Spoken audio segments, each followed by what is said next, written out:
Hello everyone, VegasVic1965. This week we are still in the Nether, and we are going to be looking over the Strider.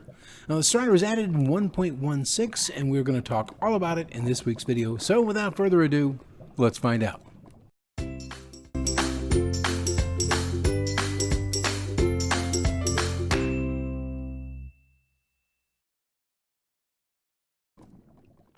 Now, Striders are the only passive mob that spawn in the Nether, and they spawn in groups of 2 to 4 and must spawn on lava. And that lava must at least be 2 blocks deep. Now, there's a 1 in 10 chance that you'll find one spawning in with a baby Strider riding on top of an adult. There's a 1 in 30 chance that you'll find one that spawns in with a zombified piglin. And of course, that Strider will have a saddle, and the zombified piglin will have a warp fungus on a stick.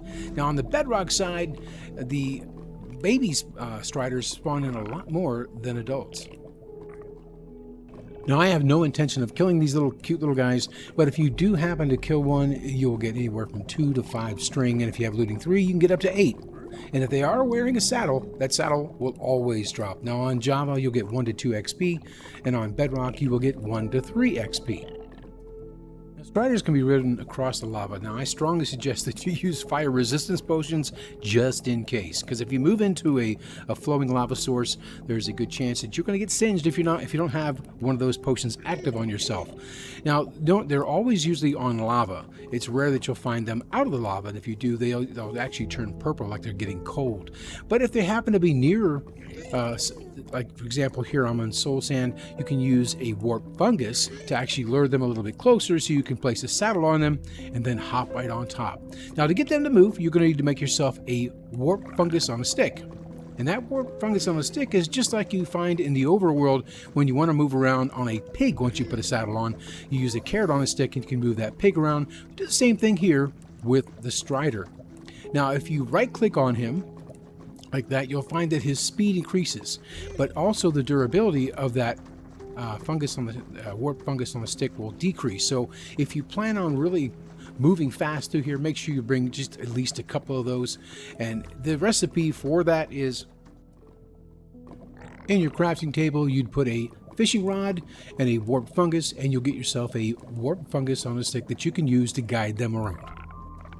Now, riding around on a Strider with a fungus on the stick is a great way to get from point A to point B, or to find a bastion remnant or even another fortress. You do need to be careful though, because there are ghast out there and they won't care that you're riding a Strider. They will attempt to attack you, and if they kill that Strider from underneath you and you're not under the effects of a fire resistance potion, it's going to be a pretty bad day. You're going to have a very hot jacuzzi, and it's not going to end very well. Now, to dismount the Strider, there are 2 different ways that you can dismount the Strider. One of them is to find an area that's low enough that the Strider can actually climb out of, like this right here. And if you notice, he's turned purple. That's because he's cold. He loves the lava. Returning him to the lava will change him back into red again. And then, of course, if you cannot find an area that's low enough for him to climb out of, if you have something like this, which is 1 block up, make sure you face the block and use your dismount button. Now, I know in the Java version, you press the left shift button.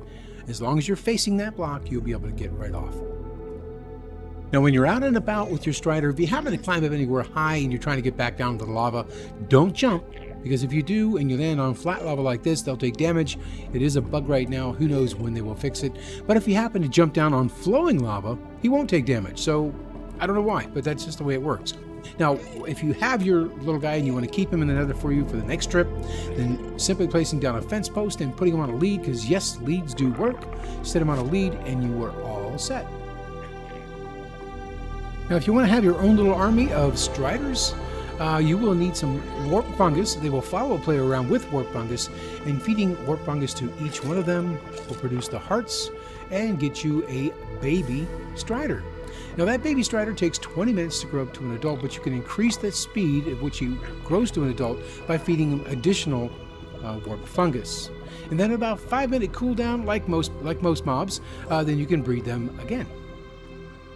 Now, Striders move at a normal walking speed when on lava. They are a lot slower when they're moving on land. But feeding them warp fungus on a stick will increase that speed even on land, but not by very much. And by right-clicking is how you would feed them. And again, just remember that warp fungus on a stick will eventually wear out. So you might want to have a couple of those just in case if you have been moving around. And the baby striders will always follow the nearest adult strider around. A very important safety feature that you really want to pay attention to when you're riding around on a strider is the ceiling height in front of you. You want to be really, really careful because there's a chance that you could end up suffocating inside these blocks like that right there. Now I'm in creative, but if I wasn't, I would have taken some damage. So just make sure there's several blocks above you. Otherwise, you'll end up suffocating yourself inside one of those blocks. Now you may be tempted to bring your striders into the overworld, which you can do. You just cannot ride them through the portal, just like you cannot ride a horse or a pig through a portal. Just put them on a lead, bring them on in, but you want to make sure that they're covered because if it's raining, they can take damage even if they're standing in lava. And I'll show you right here.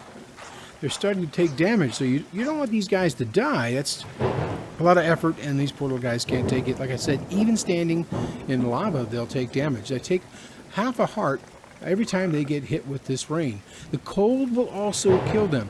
The only time they won't take damage from rain is if they happen to be standing in a cauldron that is filled with lava.